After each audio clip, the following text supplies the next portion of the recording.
Americans consume 80 million gallons of olive oil every year, and nearly all of it comes from overseas. Farmers here want to change that following the model of California winemakers 30 years ago, and they want Congress to help. Brandon Scott has more. At California retailer We Olive, you can almost taste their passion for olive oil. Owner Debbie Brooks sells bottles from more than 50 California orchards, all certified extra virgin by the California Olive Oil Council. What goes into certifying a bottle of California olive oil? It has to go through a rigorous chemical analysis and then also a blind tasting and sensory analysis done by a certified panel.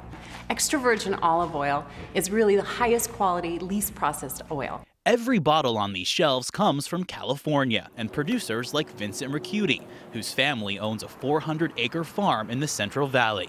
Their motto, Italian heritage, California soil.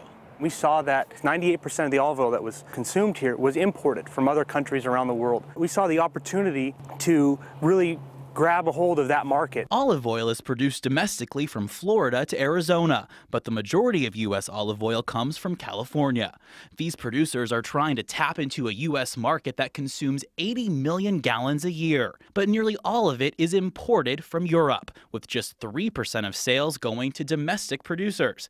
That's up from 1% 5 years ago. We think it's very important to have standards that reach out over everyone so that we know and that the American consumer can trust what's inside the bottle. To help gain ground on imports, American olive farmers have been lobbying Washington lawmakers to make sure imported olive oil is held to the same U.S. standard. People would like to know maybe if the label should say extra rancid. Language calling for tougher testing for imports was included in the original farm bill last year, but the debate turned into something of a food fight on the House floor. This is not what we're after here, is causing problems for our friends that would like to bottle and market it, but more just the truth in advertising that's necessary.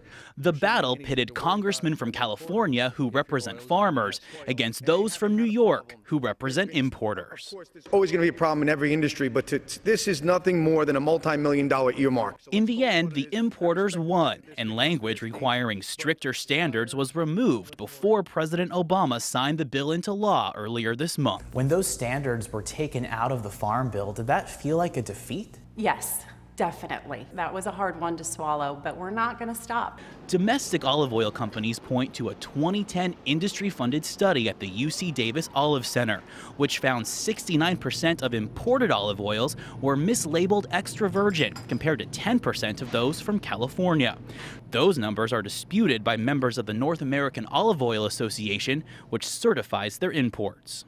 Because much of the olive oil is coming from overseas, there are very strict regulations in Europe. So most of what is being produced is already following the global standards. Still, domestic growers are determined to keep trying to raise the bar on quality olive oil. I think what is absolutely key in getting our consumers hooked on extra virgin olive oil is getting them to taste it and getting them to try it. It's a eye-opening experience when they taste that freshness for the first time of true extra virgin. Good job. For CBS This Morning Saturday, Brandon Scott, Long Beach, California. You know, they say so much of this is perception. People think if it's from Europe, it's more authentic. Right. I think I'm guilty of that. I think Brandon just inhaled that olive oil.